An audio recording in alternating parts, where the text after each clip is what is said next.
Hello, my friends and thoughtvolutionists. What is going on? I'm your host, Stefan Dubier, and this is Thoughtvolution, the podcast where the thoughts of others meet evolving minds. Now, what are you doing this summer? Have you planned to go on a trip? Perhaps somewhere exotic where you can let the mind wander, maybe an adventure getaway, or a city tour in the footsteps of the world's greatest explorers. No matter where you go, traveling can be so much fun, and it is most certainly one of my favorite things to do. For my guest today, traveling is much more than just that. It's a huge part of his job, and there were times in his life when getting away seemed like the only viable solution. Meet Don. He's 54, a New York transplant from Utica, now living in South Carolina together with his loyal four-legged baby Maki. Don works as a flight attendant for a big Atlanta-based commercial airline and gets to accompany people from around the world as they embark on so many journeys. While doing so, it just so happens that he also gets to visit some of the most amazing places on Earth for a living. It might be France today, Ghana tomorrow, Brazil 3 days from now, Japan next week. As glamorous and alluring as the life of a flight attendant may seem to the unknowing eye, this life often comes at great personal cost. Don will talk to us about that. We will also discuss moments in his life that almost completely destroyed him before those very same moments finally allowed him to learn true self-love and acceptance. Although he would always help a stranger and give the shirt off his back to anyone in need, there lie some really dark times behind him when he felt very much alone, lost, and in despair. Times when he fought for a loveless marriage that left him penniless and broken. Times when self-doubt almost got the best of him. Don is gay, and while it is something he doesn't necessarily lead with when introducing himself, it is an important part of his identity. One that takes many people out there a long time to process and accept for themselves. I'm so happy to see that Don is all smiles today and that positivity and optimism prevail. The past is just that. It's past, over, gone, and lived. Overcoming difficulties, even those that appear to trip us and make us stumble time and time again, is one of the greatest testaments to the human condition of resilience.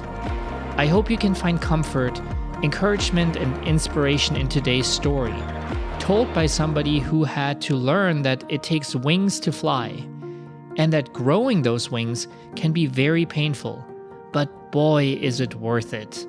Please welcome this soaring eagle named Don. Trigger warning. This episode contains conversations about abuse. If this subject is a trigger to you, please prioritize your mental health and skip this episode.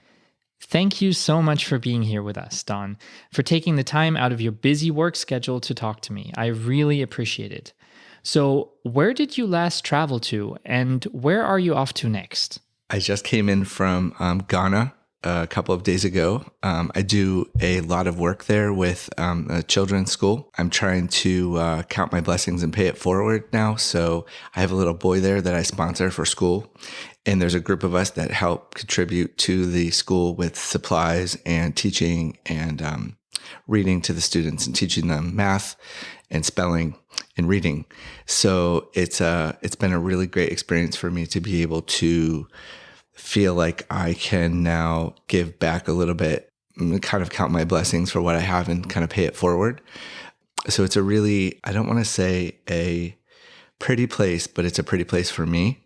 The children and the people in the school, the directors, when I see how hard they work with so little that they have, it's inspiring. So it makes me want to just keep going and continue to help with their work. And next trip is London. Wow, it's amazing you're doing that. Now, does it ever get tiring being a flight attendant? What would you say are the pros and cons of the job? And if you had to pick any other job, what would it be? Yes, to say the least, it can definitely be tiring. I think this job is one of those in which it's what you make it. It can be very lonely or very fulfilling. And so I think it depends on the individual themselves. I've always been an adventurer, so exhaustion is part of my daily routine. So Yes, it's not always easy. People are not always easy. But I'm always looking at the finish line. What do I have at the end of the day, at the end of the week, at the end of the month? I feel this job isn't what I had set my sights on. This isn't what I thought I would do. I was a hospitality major, but flying was never part of my plan. However, it has turned out to be the best plan for me. Sometimes the things you least expect turn out to be the best things. The job itself, for me, is a way for me to escape the monotony of the 9 to 5, because this is absolute opposite of a 9 to 5. And so I've never really found it to be that exhausting, or for some people it can be lonely. Years of missed holidays and weekends and being away from home, and people think that we're gone for days and days on end. And maybe some days that is the case. I have never, maybe this is just me being me, I've never really felt lonely away. I think because I'm such a socialite. So I can work a room, I can work a plane, I can work a restaurant, whatever. So I love people. And so I'm intrigued by people and their stories and culture and diversity. And this job has made me such a much better person for having done it. No, it's not always easy, but it has really enriched me beyond what I could have ever done had I done anything else. Would I have wanted to do anything else now that I look back on it? Probably not. The career choices that were leading me into different directions probably would not have been as fulfilling to me as this job. I think people sometimes think of us as just people who serve you food and do a little demo dance, for you here and there. But our job really goes way beyond. It goes way beyond that. We connect with people. Sometimes we wear lots of hats. So someday I might be someone's social worker. Sometimes I might be your EMT. Sometimes, we take care of people when they're sick or when they've lost a loved one, or we never know what someone's story is when they pass that threshold. So this job is so much more than what the eye sees from the general public. And so for me personally, I feel so blessed that I was chosen. This career path was actually kind of chosen for me, really. And I could have changed it. I could have made some changes, but you get to a turning point where there's like this point of no return, and you're like. So then what made you become a flight attendant, and how did you end up working for that large Atlanta-based airline that we shall not mention, flying across the world for a living? I worked for reservations for another major airline before I became a flight attendant. I was not a very good flyer, so I wanted to travel, but flying was not big on my list. I was one of those fearful, kind of never got out of my seat sort of passengers. And so I decided one day, my friend and I, we were looking at the Boston Globe. I was living in upstate New York, and I worked for an airline that had a reservation center close to where I lived.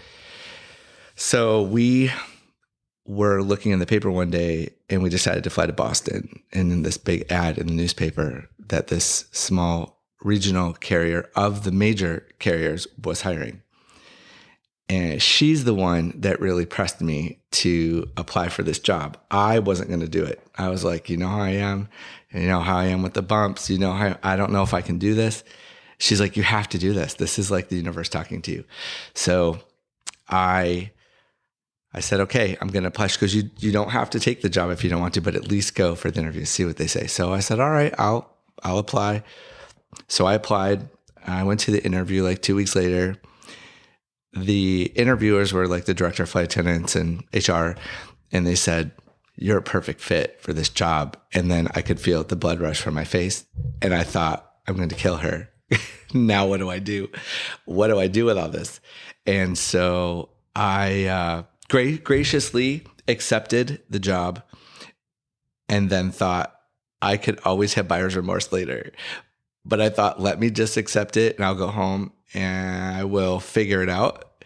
And so that's what I did. I went home. I gave my 2 weeks notice. I was barely 2 weeks notice. My family looked at me like I had 3 heads and said, are you going to be able to do this? So I said, I think so. I'm going to try it. And sure enough, the first 2 years were a little rough. And then I started applying to the major airlines and got hired with the Atlanta-based carrier. And that was that. And it's 27 years later, and here I am. Who would have thought? What have been some of your favorite places to fly to? Any destinations you did not like? Are there any countries you have not been to yet and would love to travel to? Some of my most favorite places to visit are Venice. The oldness of the city, if you want to call it the island, it's magical to me. I love photography, so for me, it's a playground of wonder. Istanbul, very, very interesting, very nice people. It's I have learned a little bit of this and that from them, being an Italian Catholic. So I find it fascinating the way they pray, the way they eat. Their hospitality towards foreigners are amazing. I have a lot of Turkish friends. I love everything about it. I have yet to go to Australia and New Zealand. Those are big on my list. I hear they're phenomenal. The West Coast, Pacific, Islands, Tahiti, where I've always wanted to see that. I've not explored a lot of Asia, so I'd like to maybe get my feet in a little bit there. I love India. India is amazing, and I do have a trip planned there this year, a real trip, a long trip. So I'm very excited to explore everything that has to do with the Taj Mahal, and big on my bucket list. So I'm very excited about visiting places that have rich in history that I can document with my camera and my memory. So I'm going to start a little book, I think I'm going to write a little, like a coffee table book on my travels. So that's on the horizon, I believe, coming up. We'll see how that goes. But travel is, for me, opens up a whole new world. People that never or may never have an opportunity to experience culture, food, and people in the different walks of life. I think people don't understand. We don't necessarily always understand why people react or interact the way they do, because we don't understand their culture. We don't understand the way that our way isn't necessarily always the right way. I think in this country, we live in a bit of a bubble. Some want to feel like people should conform because English is the common denominator. I've always made it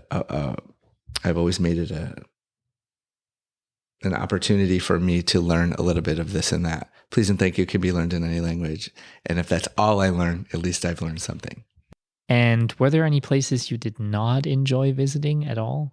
There are places that I wanted to enjoy, but there are places that, as much as you want to enjoy and as much as you'd like to explore, there are places that you really have to be careful. I know, given the current state of affairs, Russia, I have spent many layovers there in Moscow. And although the people have always been lovely, it's a feeling of being watched everywhere. Every where you go, you feel like the eyes are on you because they probably are. I was walking down the street with a friend of mine, speaking very softly.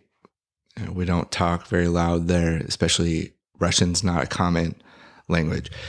And we were just walking down the street. I had bought some CDs from a vendor, and we were just walking back from Red Square, and this policeman walked literally right in front of me until I walked straight into his chest and just looked down at me and was like, "Passport." There is one of those countries where you must carry your passport with you everywhere, with your visa. They want to know that you're there legitimately. And it was one of those scenarios that really was a very eye-opener for me for the first time in my like traveling career, that not everyone is welcoming, not everybody wants us there. And I couldn't really make of what he was trying to do exactly, except maybe target me because I didn't look like the norm. And he flipped every page of my passport, looked at every stamp, and just kept me standing there cold stone. I didn't know what to do. I didn't know where to look. I didn't know what to say. And 15 minutes and he gave me my passport back, and I could not have set off running fast enough. So I'm not really sure if he was trying to scare me, if he was just doing his job, or maybe my idea of what I thought was happening may not have been, but it was a little scary. And so at that point, it was one of those places where I was like, yeah, I'm good. Yeah, Russia definitely isn't far up on my list of places I'm planning to visit anytime soon. Now, are there any secrets or tips you can share that every traveler should know? As far as the airplane goes, it's really, really important. Two things: that you stretch, you get up, you walk around, that you drink lots of water, stay dehydrated. A lot of our diversions and medical emergencies happen from people who haven't eaten properly, haven't drank enough water, they get dehydrated, they pass out, they don't realize what's happening, they think they're sick and they're really not. They're just dehydrated. So lots of fluids. Try to rest. Stay away from Ambien, please. Ambien and wine are bad news at 35,000 feet. Take it from me. I have seen plenty of diversions, medical emergencies from Ambien and wine. So that's a no-no. Take some Benadryl if you must, but stay away from the prescription stuff. Fluids, movement, definitely. Eat properly. Try to get rest. When you get to where you're going, to try to stay in your body clock, depending on which direction you're going, maybe a 3-hour nap just to shake off the loose ends of the flight, and then try to stay up till bedtime and get on a normal schedule from there. Otherwise, it could mess your body clock up for days. If, like I said, depends on which direction, east or west. It's going to depend on how you feel when you arrive. Sometimes you don't feel the same going one direction than you do the other. So you just have to listen to your body. Now, how about some words of advice or encouragement for that nervous or first-time flyer? Anyone out there biting their fingernails right now, being fearful of that next time or that very first time they have to set foot on a plane?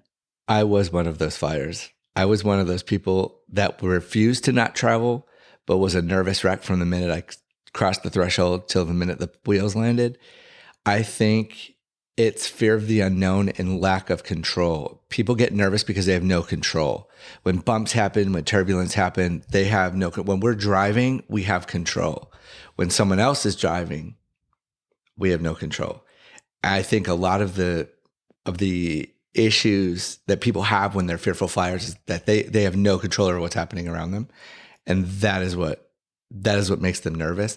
I think it's like I explain to people, having been one of those people, that it's like driving in a car and going over bumps in a road. Ripples in the air happen like bumps in the road happen. It's really nothing to be fearful of and nothing to be scared of. It's just air. It's air shifting in different directions. And but the majority of the people are fearful because they have no control. They have no control over the situation. So that's what scares them. It's really interesting because to me, it's the complete opposite, actually. I love getting on a plane and handing over that control for just a few hours and not being in charge and not having to think about anything. I'm also a big fan of public transportation. If I did not have to drive a vehicle another day in my life, I would be completely fine, as long as there's a good bus or tram or subway network. If you had to guess, how many miles have you flown in your lifetime? So at the end of every year, our system calculates how many segments we've flown per year. This past year in 2022, I flew 6,000 plus miles to 18 countries. And I flew about 120 segments for the entire year. That's kind of a lot. So if you multiply maybe something close to that times 27 years, that's millions and millions and millions of miles. So it's kind of fascinating when you see it on paper. That is wild. Now, what advice would you give somebody listening right now who might be contemplating a career as a flight attendant? A few things. It's very important to know that your life will not be yours for a little while. We all have to start somewhere. Everyone starts at the bottom and you work your way up. I think the key is to keep your eye on the prize. The longer you do it, the better it gets. It's like a fine wine. The longer it sits, the better it tastes. Not every trip is good. Nobody wants to get up at 4 a.m. and fly 4 segments a day and with a 10-hour layovers, but we've all done it. But along with those types of trips, there are also, then you have Paris and Rome and Venice and London and all these amazing places, Sydney and Papeete. We have all these great layovers. So I think if you're an adventurer, you love to travel, we always joke, we say one of the big questions is, do you love people? Are you good working with people? And we always say, oh yes, and I'll work every holiday and I'll work every weekend, until you're 10 years in and you're still working weekends and you're still working holidays. But like I said, it's what you make it. It's what you make of it. And there are a lot of these countries, especially on holidays, who don't celebrate Thanksgiving or Halloween, and they'll throw Thanksgiving dinners for us in Frankfurt or Stuttgart or Munich or Paris. They don't celebrate those holidays, but those hotels will know that we're away from home, and they will provide those meals for us as a sentiment to us, and it really makes you feel like our cultures are colliding, we're merging. So yes, you will spend holidays away from home, you will spend weekends away from home, and you will FaceTime on Christmas, and you will FaceTime on Easter, and you'll do all these things. But at the end of the day, think about it, you're in Paris for Christmas, or Rome for Thanksgiving, or wherever, wherever you choose to be, or wherever scheduling chooses for you to be that day. But the beauty of it is, if you choose to, you can make it really great, or you can make it really sad. And it's not easy for some people. For me, it's easy. It's always been easy. I've never really felt, maybe I'm a rarity, but I've never really felt lonely at this job. Yes, I've missed my family on Christmas. Yes, I've missed my family on holidays. And maybe I've missed a wedding or an event on a holiday, on a weekend. But overall, I've never really felt lonely, because at the end of the day, I could bring them with me if I wanted to. So not everybody has the same story to tell. And it can be a very lonely job, but it doesn't have to be a lonely job. Our work friends become our work families, and that's the difference. You told me earlier that Poland has a very special place in your heart. How come? I was on a layover in Warsaw many years ago, 20 years ago, 25 years ago, and I met this really great guy, really, really nice. He was actually a friend that I went to college with, that I went to university with, actually took a job over in Warsaw for 2 years for his work. So I happened to fly over and visit, and met a colleague of his, and we became friends, and then we started to date, and then that turned into 16 years later. And that is when I really, really started to really appreciate the differences in culture. I had never lived in a foreign country. I had traveled, yes, but I had never lived even part-time in a foreign country, and especially in a country where the language was nearly impossible to learn. And back then, English wasn't very well spoken. If you didn't learn it in school, I had Google Translate. Even back then, I had a translator. I learned some things. I tried to learn the basics, but I was determined I was going to make it work. Poland is a beautiful country with lovely people. We are actually still friends till this day. I was fortunate enough to see the entirety of the country over the course of those 16 years. And it was an amazing experience. Anyone who has an opportunity, even for 2 or 3 months, to be able to live and immerse yourself into a culture that you're not familiar with, could be the most exhilarating experience of all. It was a little scary at times, because Polish isn't like learning French or German or Spanish. It's a real Slavic languages are very hard. And so it took me a lot of practice to learn just the basics. I did learn some stuff. I do remember some things, but the fact that the people never chastised me for trying, that's the key. They knew that I was trying. They knew their language wasn't easy to learn for foreigners, but yet I was determined I was going to speak something to somebody every day.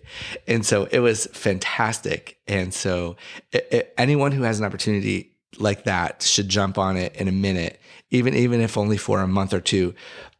You will not regret it. It's life-changing. Life-changing indeed. I can most certainly relate to that personally. Now, can you say something in Polish in case we have some Polish listeners? And would you do it again now at an older age, moving to a foreign country? Could you see yourself doing that a second time? Sure, I remember some things. Która godzina? What time is it? Jak się masz? How are you? Dzień dobry. Good day.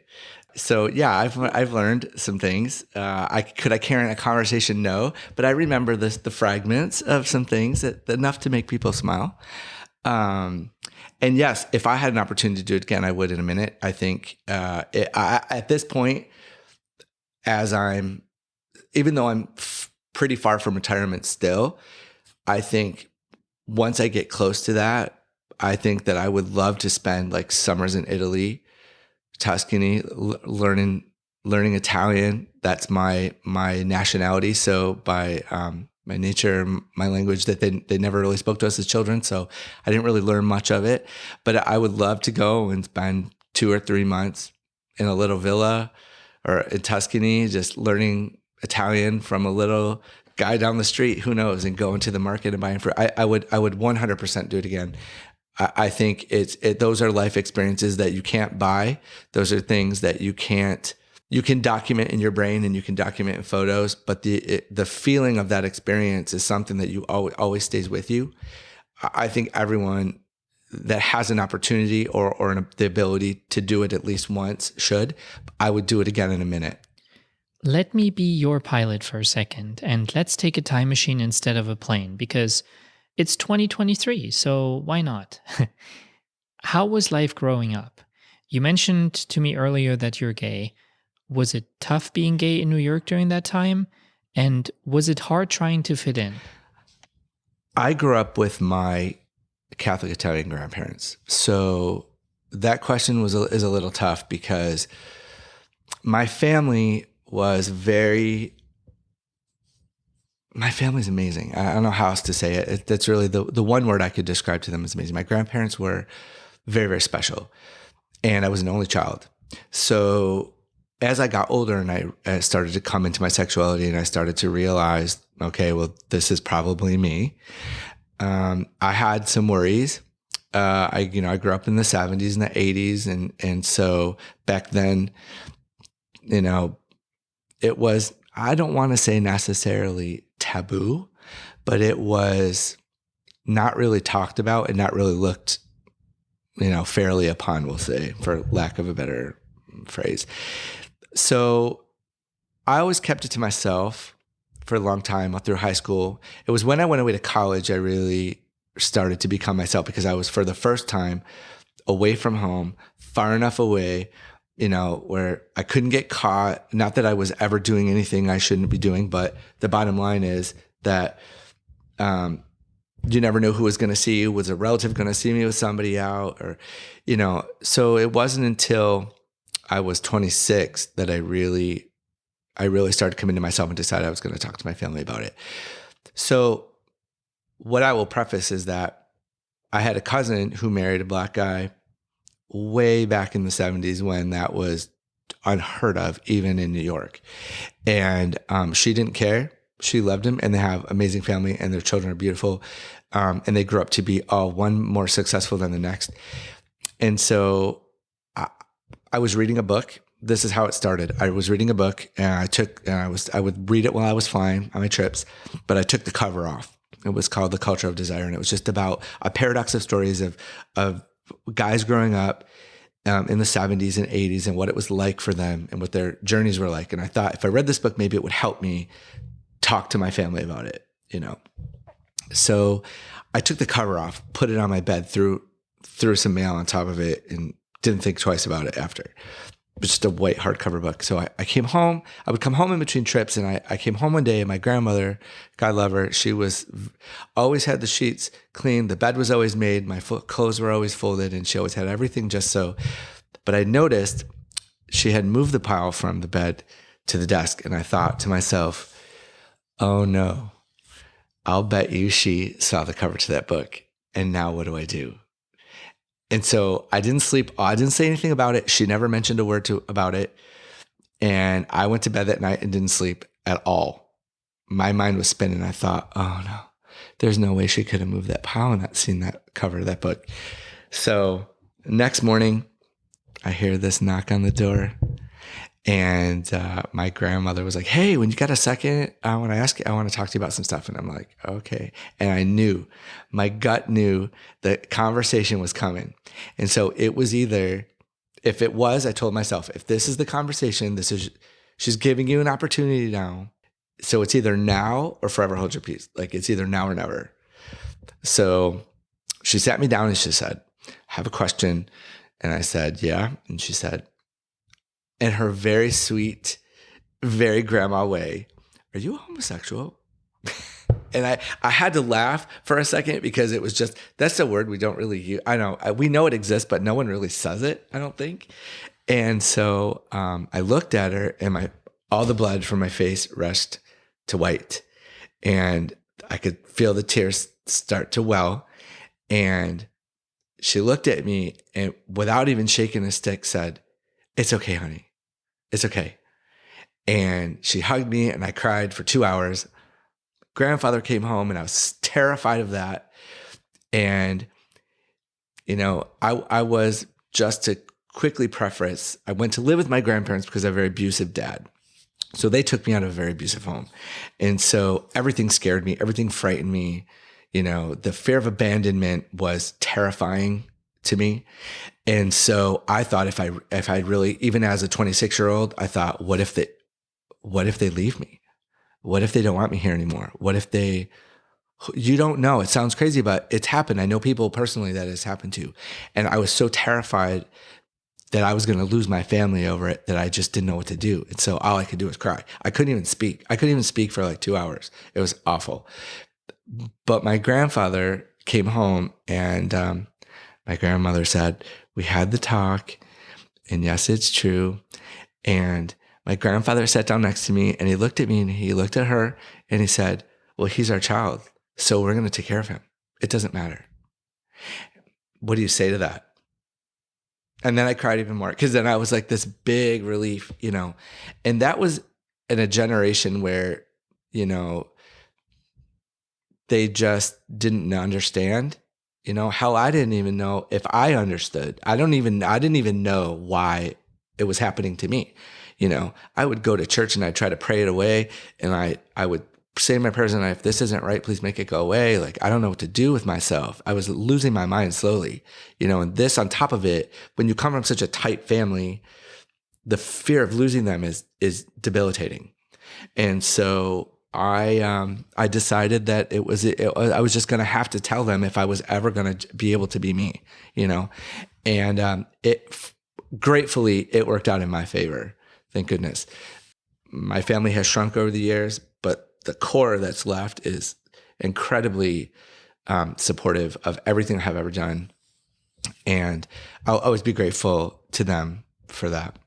Do you think that your grandparents giving you that quote unquote embrace in that situation, that very tough and difficult situation for you as a young boy, helped kick off your journey to true self-love and self-acceptance?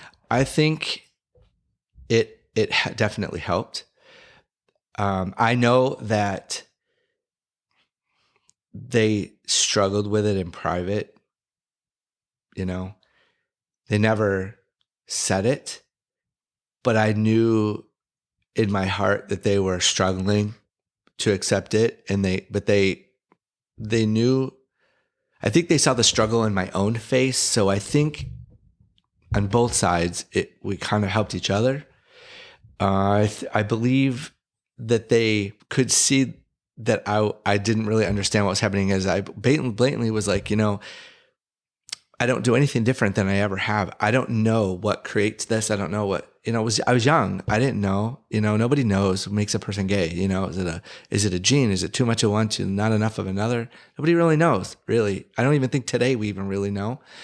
All I know is that it was, and they did everything they could to make me feel good about who I was. And that helped me be able to progress forward. It was me in my own mind trying to figure out why more than it was their acceptance of it or lack thereof. So I was trying to figure out for myself why me. What was the difference between me and my grandfather, me and my uncle, me and my cousins? And as far as I know of, I'm the only gay one in the family. So what was it about me? Now, my father, on the flip side, who I had no relationship with, he was a twin, and his brother was gay. It's the only one I know of in my family. I never knew that part of my family. So I didn't know anything about, I don't know till this day anything about his family. I only knew my mom's side of the family. So I was grateful that I was able to kind of learn on my own. And I went away to college on purpose. I went away to school for a reason so that I could try and find myself in my own space, in my own time, without, no one ever followed me around it. But when you come from a small little town, regardless of whether or not you want your privacy, that's not always the case. Small is small. People are everywhere. Someone's going to see you. Someone's always going to see you somewhere with somebody, in a restaurant, in a bar, or whatever, So it helped me. Their acceptance of it helped me, even though I knew that they struggled in private. And I was one of those people that I never brought people home. Only one person, and he was the Polish guy, and he was the one I was with for 16 years. Was the only guy I had ever brought home to meet my family. I was very protective of my grandparents and their feelings and their space in their house. I grew up very, when you're, as an only child, you learn to share everything. Your friends become your siblings. Your close friends become your siblings because you don't have anybody else. So until my cousins were born and they're twins, and then they became my little sisters, our mothers were first cousins and our mothers are sisters. So I was very protective of them, and we became like siblings by assimilation, but really I'm an only child. So it was just one of those things that you were fearful that you were going to lose everything. You had no brother or sister to back you up. And it was either live a lie or fess up. And it wasn't worth the stress to continue the lie. It's 2023. So today, being a member of the LGBTQ community is a lot more accepted in the public, in the media. Although recent FBI data shows that anti-LGBTQ hate crimes have been rising for multiple years in a row now. Why do you think there is still so much hate towards the LGBTQ community? Having had this job for so long and having traveled around the world for so long, I think hate, to me personally, is a symbol of ignorance. It's a symbol of lack of knowledge and lack of tolerance. People are people are people.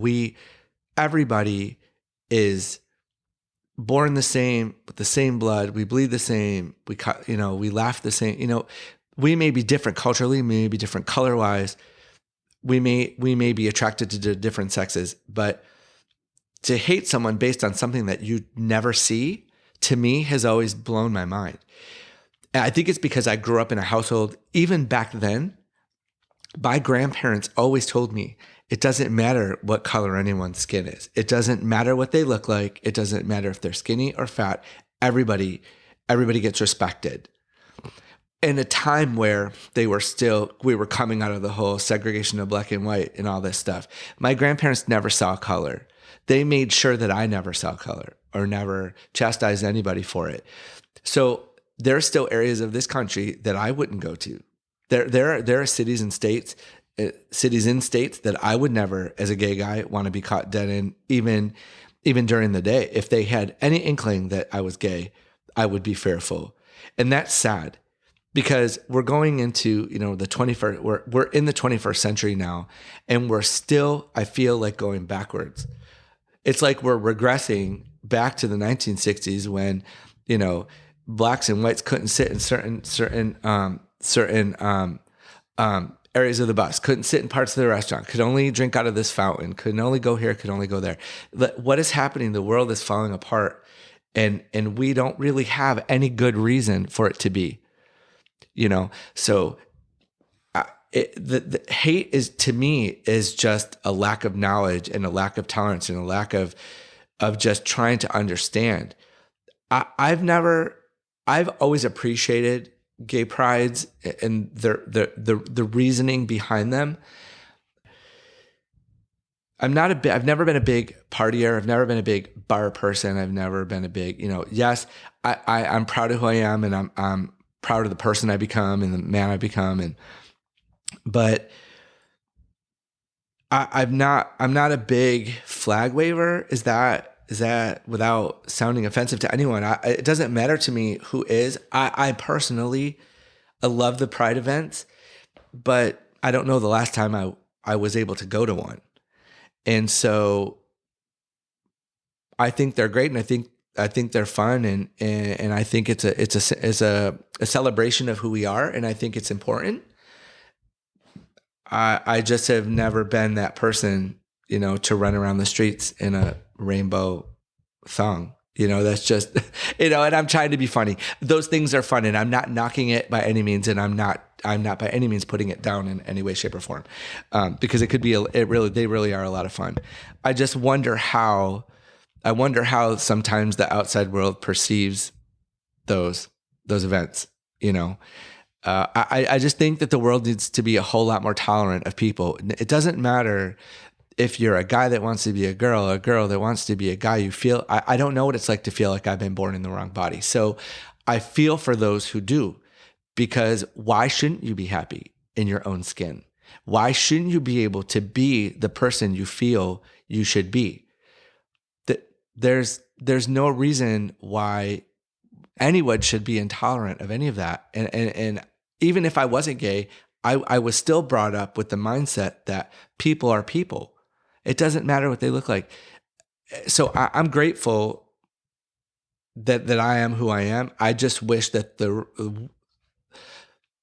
more of the world could actually see that what people actually bring to the table. It doesn't matter what your sexuality is. It's your mind. It's your compassion. It's how you treat people. It's how you pay it forward. It's what you do, how you live your life. It's not about whether or not you want to wear a pair of pants or a dress or a skirt, or whether or not your hair is purple or green or blue, or you have a mohawk. Who cares? Nobody cares, but people care for some reason about this stuff. I don't understand it.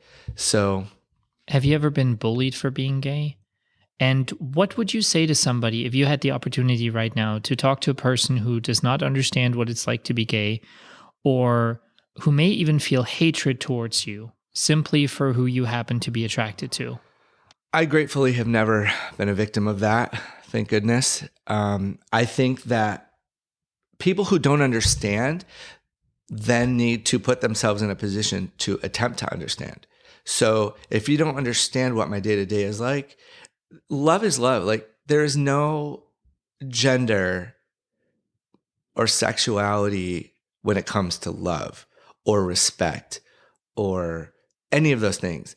So my day-to-day, a gay person's day-to-day is no different than any other heterosexual's day-to-day. I get up in the morning, I brush my teeth, I tie my shoes, I go to work, I pay my taxes, I have a house, I drive a car. I do everything that everybody else does in the same exact way. The only thing that they don't see is what happens behind closed doors when it does happen. So I guess maybe I have a hard time with people who are intolerant of things that they just merely don't see. Nothing about gay life is really that much different than a heterosexual day to day. It's the same thing. We all do the same things the same way. We just love different. And so for me, I have a hard time trying to understand why this is such a hard thing for people at this stage. What would be your message to a kid out there knowing deep down right now that they're gay, probably feeling scared, vulnerable, alone? What would you tell that kid right now? There are resources and people that can help you. There are community outreach programs. There are homes that will help people who have been young men and women who have been displaced from their homes because their families cast them aside. The thing is that you should never feel like you have to be somebody else for somebody else. You are you. You were born you. You were born you for a reason. And no one should be able to change the core of who you are based on your sexuality. You know, I'm an open book now. I don't care who knows what. I don't go around advertising it, but I don't lie about it either. I'm 54 years old. At this point, it doesn't matter to me. I have my friendships are established. My relationships are established. Yeah, I'm always up for making new friends, but if you're not going to like me because of something like that, then so be it. But as far as the young kids now, I think that the older generation, even before me, they paved a long road for us. They fought a lot of battles to get us to where we are today. Though, and a lot of those people lost their lives early. And so I think if we need to help, we need to volunteer, we need to open our homes, open our hearts up to these kids who really don't know what to do. I was that kid. I just was fortunate enough to have a family who understood or tried to understand. So there are so many programs in so many places that can help, that before they think that there is no hope, I would hope that they would do their research and find a community outreach to really, really be able to point them in the right direction. There was that marriage of yours I had mentioned earlier. Would you like to talk about it? I know from your retelling of the story that it left quite some scars, not to mention a pile of debt you are still paying off now. How did your love story end up becoming a complete nightmare? Love is a very strong word, just like the word hate. It's a very powerful word. I married a guy who I loved. I genuinely did love, and I do believe to some degree loved me back. He was bipolar and unfortunately didn't take care of himself the way he needed to. And so 4 months after we were married, he had some surgery. They introduced some pain medication, interacted with his bipolar meds that were supposed to keep him stable. So they were very careful about what they gave him, but nevertheless, sometimes there has to be some adjustments made. The short of it is that he decided he knew better than the doctors, and stopped taking his medication. And over the course of time became, for lack of a better word, the devil. He became not himself. He was very verbally abusive. He was mean and nasty and miserable. He was unhappy with everything, hated his life. Nothing I did was good enough. Nothing I did was right. I didn't vote for the right person. I didn't cook the right food. I was a one-man show. So he didn't work at the time. So I was the chef. I was the chauffeur. I was the gardener. I was, taking him to all his appointments. And, I was more of an errand boy than I was an equal partner in this marriage. And so being me doing me, I stuck it out for as long as I could, thinking, okay, this is the best for better, for worse part. This is what, it's not always going to be happy. It's not always going to be fun and glorious. It sometimes things happen, and this is where the true test comes. So I stuck it out. I stuck through the name calling and the punch throwing and all that stuff until he tried to really hurt me one day. And something in my head said, you just can't. You can't allow this to happen. And so it turned into a little bit of an altercation. We sorted it. I was away for work on a trip for training. And while I was away, he trashed the house, had some type of mental break, trashed the house, and crashed his car into a neighbor's tree head on. And he nearly killed himself and the dog. And it was a very bad scenario. So all this given, I stuck it out for 5 years. I was heartbroken to some degree. I feel like I had failed somehow. What could I have done different? What could I have done better? I tried to fly him around the country to different doctors to help him. Went through all this debt. I wasn't even working enough to barely pay my bills because he required so much of my time, which is where the debt came in. And medical bills were piling, and I didn't know what to do. So, I had no choice but to file for divorce. I couldn't do it. I couldn't do it anymore. I did everything I could to try and help, but you can help someone who doesn't want to be helped. If they don't want to help themselves, and it doesn't matter what you want or what I want or what anybody wants. If they don't want the help, it doesn't matter what you want. And I had to learn that the hard way. And I probably let it go on a little bit longer than I should have, but I loved him and I wanted to see him get better and I wanted him to be better. And so, it was, you're ugly, you're fat. I don't know why I've never been fat a day in my life, but he was anything he could say to throw a dagger, he did. And so I finally decided one day that I deserve better than that. And if he wasn't going to help himself, then it didn't matter what I wanted in it. And I wasn't going to subject myself, or the dog for that matter, to any more of this, this ridicule. And so I filed for divorce. It took a year because he was in the hospital every couple months again, losing his mind a little bit slowly, but it didn't have to be that way. He chose for it to be that way. And that's kind of sad. But for anyone, my friends were always like, please don't let this ruin you for the next guy. There may be, don't let it tarnish your opinion of ever doing it again, because you deserve that. And I knew that I deserved better. And I don't have any ill will towards him. I hope that he finds peace one day. I just knew that I couldn't live trapped in that anymore. It was just very, very unhealthy. So that's my story. He is still struggling. And a side note to this is that he is going to a church that's trying to help him de-gay himself, if that's even a word. So on top of all this, he was angry that he didn't want to be gay anymore, and God was going to punish him. And that was part of when he started to make my life really, really, because we both grew up Catholic. I still go to church. I very much believe in God. I don't believe that this is any way, shape, or form of punishment, but he did. And he was determined to make life hell until I had given in to go to this church with him, which I refused to do. So he's still in that process, apparently, till this day. And I wish him well, and I hope that he finds peace. It just wasn't something I could continue.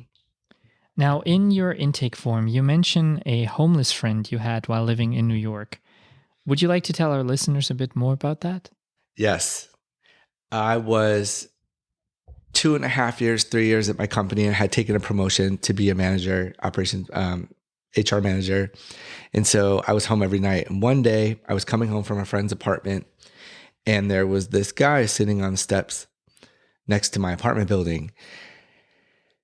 And as I'm approaching, New York is New York. People have blinders on, and they don't, they even think you're something. They're going to keep on walking. They're going to ignore you because that's New York City, right? So he was sitting on his steps, and he had a tablet, a notebook, and he was writing. And he said, "Excuse me, sir, can I ask you a question?" So I stopped, and I was literally almost in front of my building, and I looked around. This guy, what does this guy want? What is he asking? What's he going to ask me? And I said, Yeah. So I said, all right, what's going on? From a distance, he's sitting on the steps. I'm on the sidewalk. And I said, what's going on? What can I do for you? He's like, listen, I'm trying to spell this word. Do you think you could help me? Can you help me with the spelling of this word? And I looked at him and I was like, really? He's like, yeah, I want to make sure I'm spelling it right. And so I was, so all the walls came down. I'm like, oh, I go up the stairs. I sit next to him and I'm like, so what's going on? What is all this? He said, well, something happened at my work and my boss wanted me to write my account of what happened. And I don't think I'm spelling some of these words right. Could you just, my spelling's not so great. Can you just check for me? So I said, sure. No problem. So he gave me the notebook. I said, with his permission, may I make some fine tunes? And he said, sure. So I said, well, when do you need this back by? He's like, a couple of days. I said, well, why don't you let me take it to work? I'll type it all up. I'll leave a space for your name, sign your name. We'll do it all nice. I'll put it in an envelope.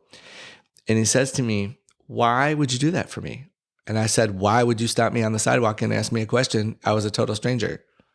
So I could ask you the same question, right? And so he looked at me and we both started to laugh. And I said, well, it goes both ways, right? You didn't know me. I didn't know you. So it doesn't matter. He's like, okay. That kicked off 2 years of friendship with this guy. And come to find out, he did have a job, but he just didn't make enough money to afford to live anywhere. And so he would sleep on the train at night and he would go to the Y and shower. He had a little locker and he'd go to the shower. He would go there, shower, wash up. And then he would meet me. He would wait for me to come home.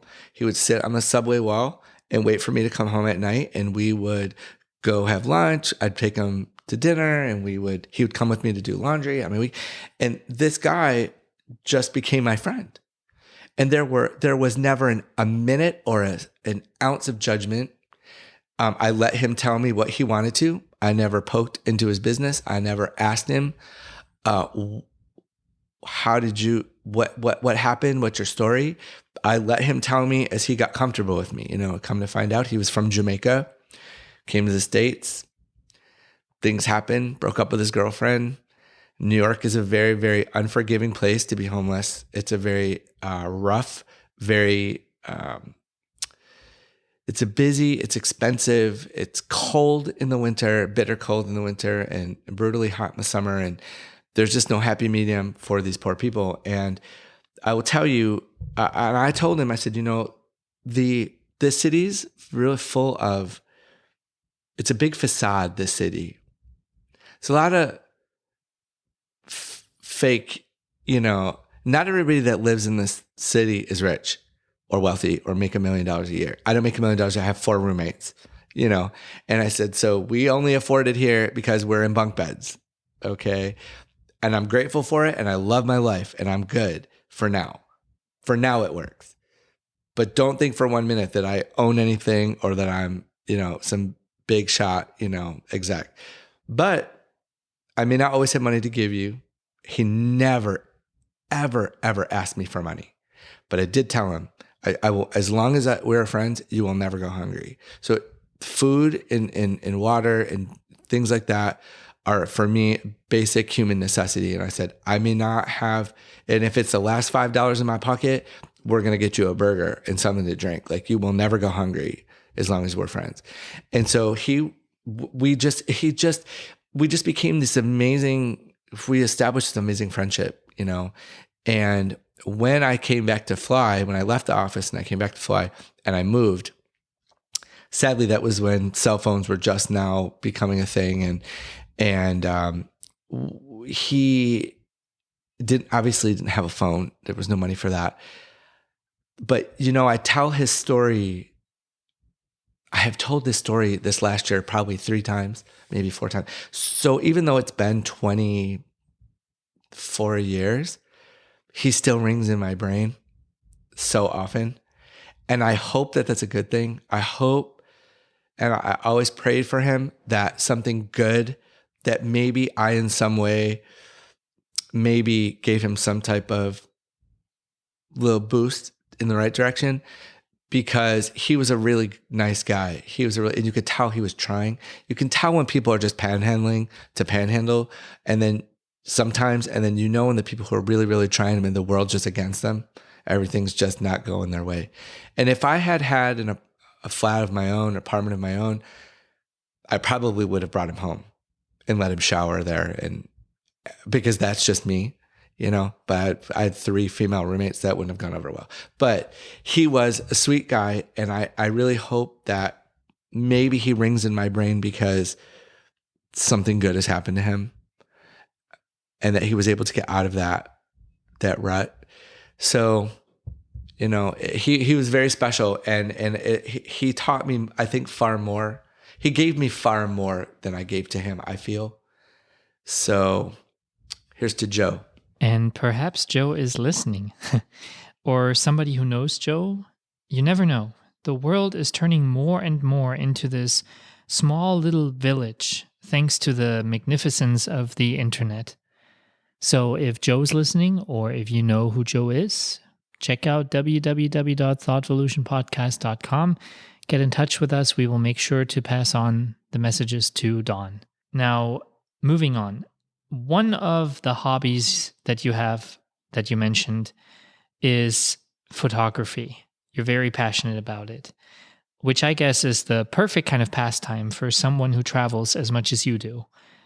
There was a story you wanted to touch on about an exhibit of your work. Yeah, the photography started out with my grandmother.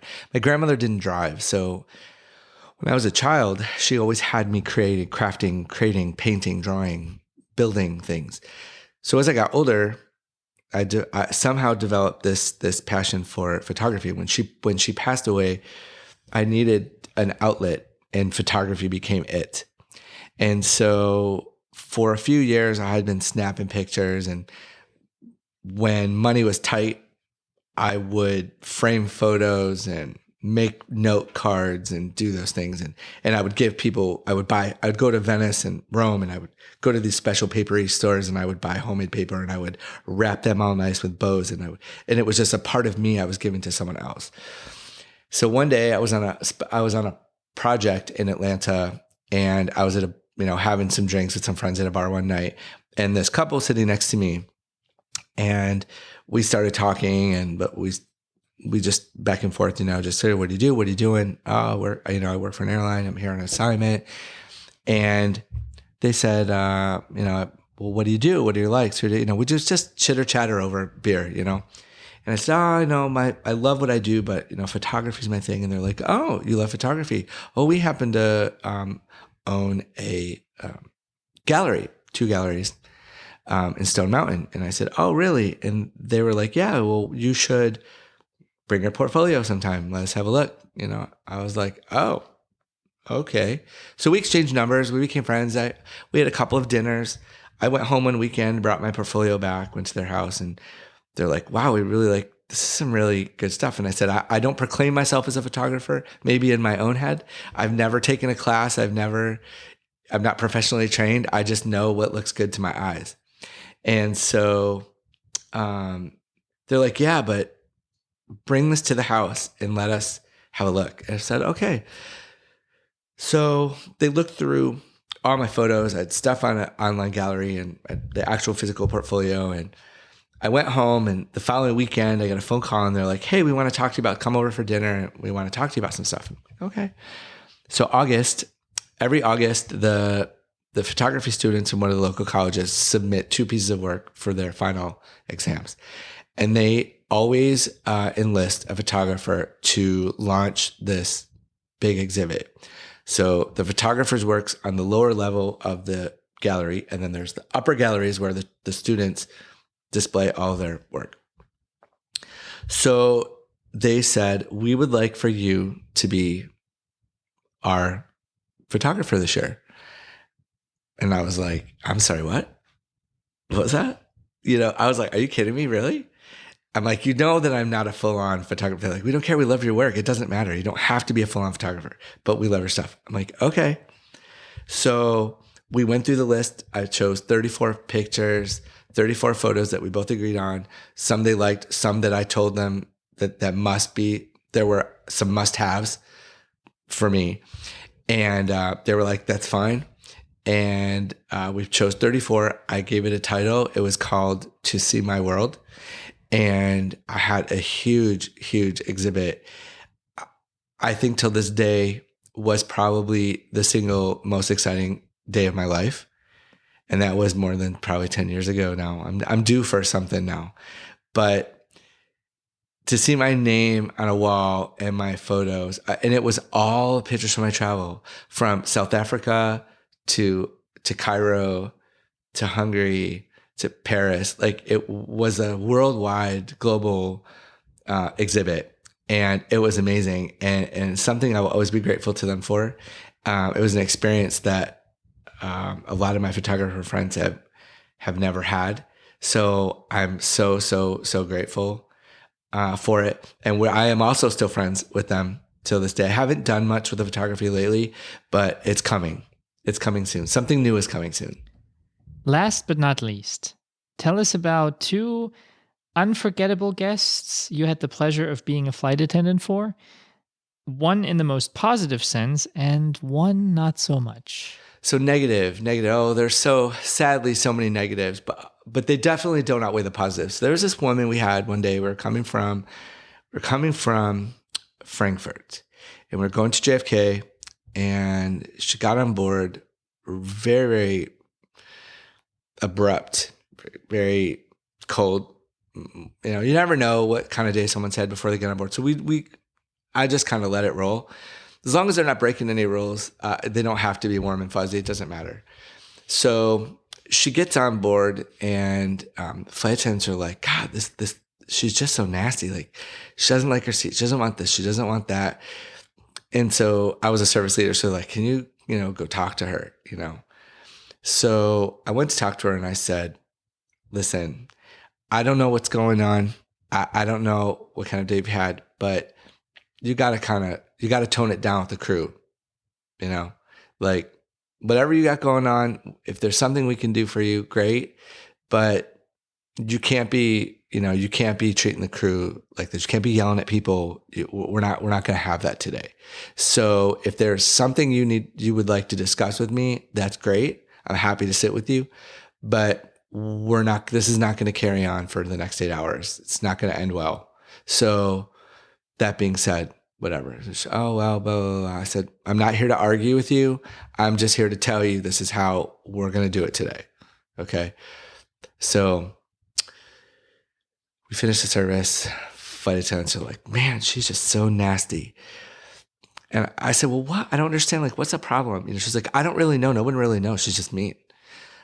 So I went back up there. Something told me something wasn't right. So I said to her, I brought her a glass of wine. That's how it started. I set it on her table. And I said, are you sure you're good?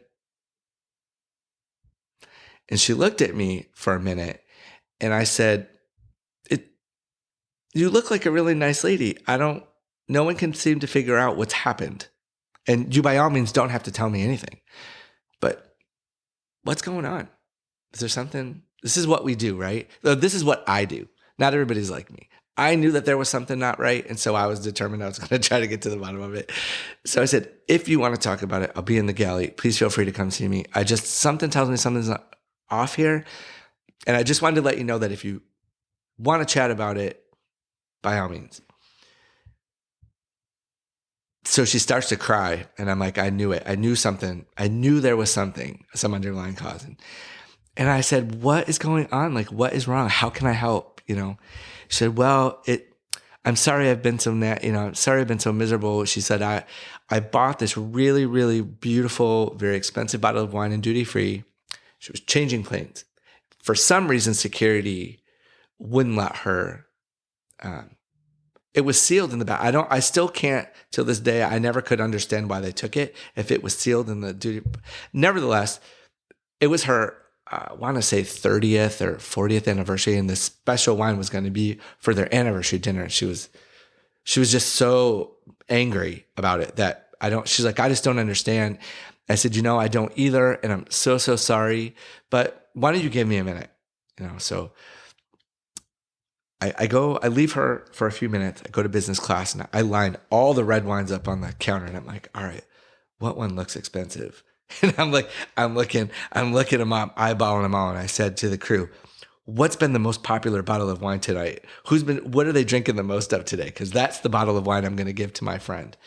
And they were like, what are you talking about? I said, this lady, she's having a day. I want to give her, I need to do something nice for her. So what's the best? So I chose the most popular. I wrapped it up in a white linen. I put a little wings on it, pin it together. And I set it on our tray table. And I said, listen, I can't replace your expensive bottle of wine. What I can do is send you home with a replacement.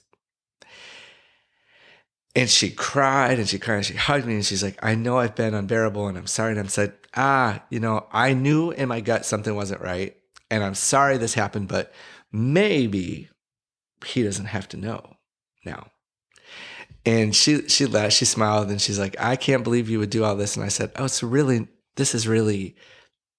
just nothing. It's something to you. It really was not much for me to do this, but if it's going to help you, I can't let you go home empty handed, And so she was really, really sweet, and she apologized to the crew. I'm so sorry. And I kind of explained to them what happened, whatever. So you never really know when people are coming on angry and mean. Traveling's not fun anymore. Really, for most people, it's a taking off your shoes, taking off your belts. You're getting strip searched at security. It's no fun, really. So sometimes the first chance they have to relax is when they get to us, and this was a prime example.